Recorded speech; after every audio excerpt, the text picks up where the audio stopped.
All I'm asking is for a little respect, just a little bit, sang Aretha Franklin. R-E-S-P-E-C-T, she even spells it out, just in case anyone wants to write it down, thinking you might forget. Aretha made it famous, but do you know who first performed this song and who wrote it? Anybody? I think I heard someone say it. Otis Redding. So what's interesting about this song is that, of course, he wrote it from a man's perspective to his wife. Hey, baby, when I come home, I want to get a little respect. R-E-S-P-E-C-T, right? But Miss Franklin turned it around and sang it from a woman's perspective. It became, when you come home, all I want is a little respect. But the line I'm picking up on today is R-E-S-P-E-C-T. Find out what it means to me. If I'm doing my job this morning, when you walk out of here, you're going to know what it means to me. Just a little bit. I can't help but think of Rodney Dangerfield, who made a career out of getting no respect. He had some great one-liners. He said things like, you know, it's not easy being me. When I was born, the doctor came to my father and said we did all we could, but he pulled through anyway. I get no respect. I played hide and seek, and they wouldn't even look for me. When I was a kid, I couldn't even get my yo-yo to come back. Even with my dog, I don't get no respect. He keeps barking at the front door. He don't want to go out. He wants me to leave. Everyone in the neighborhood knew my parents hated me.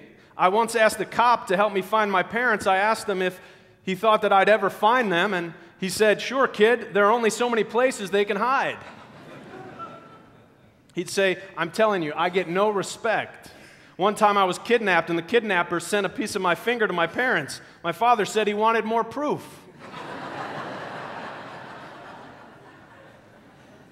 I met the Surgeon General. He offered me a cigarette.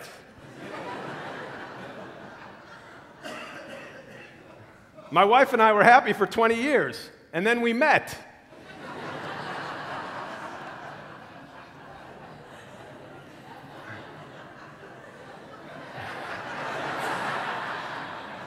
There's a lot of laughing going on out there. Huh? Respect. We all want it. It's about being celebrated and not just tolerated. It's about being honored and valued. And that's why this morning I'm making the point that respect is sacred, and disrespect is a desecration, a defilement of the sacred. When young people say, don't be dissing me, don't be disrespecting me, they're standing up for themselves, for the spark of the divine which is within them. In the Bible, it says that we were all created in the image of God. From that perspective, when we disrespect someone, we fail to honor the divinity within them. And when we fail to respect ourselves, we do the same thing. I define God as that which is within each of us, and yet greater than all of us. You may have another name for it, but to me, that's God. And a piece of it dwells within each of us. So when we disrespect ourselves or others, we defile the sacred. When we don't teach our children to be respectful, it's not just about their character, it's also about their relationship with what's sacred in life. Imagine if we all understood that when we were disrespected, that whoever's doing it is not honoring the God or the godly potential within us. If we did, we'd all keep our backs up straight and not put up with that kind of disrespect. Not at home, not at work, not anywhere. I remember Martin Luther King had a line when he said, you have to keep your back up straight because no man can ride you when your back's up straight. Yet disrespect is everywhere that we look today. In politics, it's gotten so bad it's hard to have a serious discussion anymore. Each side is attacking and vilifying the other. If you're a politician, it seems like you're either considered a fundamentalist extremist or a God hater, depending on which side you're on. or you're called a liar or unpatriotic, and these affronts get tossed around carelessly. There's no respect for how this name-calling hinders our ability to have a productive discussion on issues that are important to us, so important as sending our children to war, for God's sakes.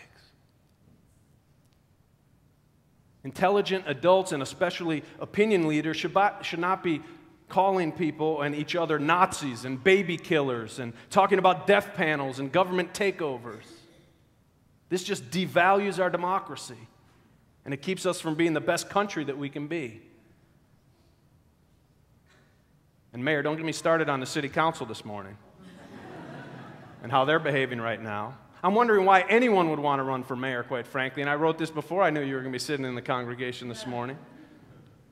But the way that our city councilors have treated the past 4 mayors, not to mention some of our city attorneys and mayoral appointments, it's disgraceful. If we want to know why respect is an endangered species in our culture and among our children, we just have to look at how our leaders are behaving. Not to mention the rest of us. Let's look at sports for a second.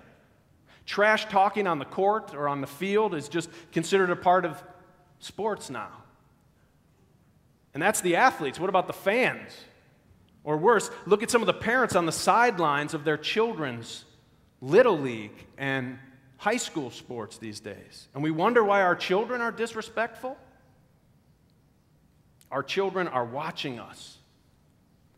And they're even watching us while we're watching television, sports on television, for example. When I lived in Boston, in the summertime, we used to keep the windows open, and that was really nice, I have to admit. I miss keeping the windows open, getting a cool breeze in the summertime, except that when our neighbors were watching the Red Sox on TV, I could tell you, I would hear them swearing and cursing at the referee or the other team, or sometimes at some of the Red Sox players when they made a mistake. Our children are watching what we do. Children have never been very good at listening to their elders, James Baldwin wrote, but they have never failed to imitate them. If we're concerned with the disrespect in our children, we need to look at ourselves.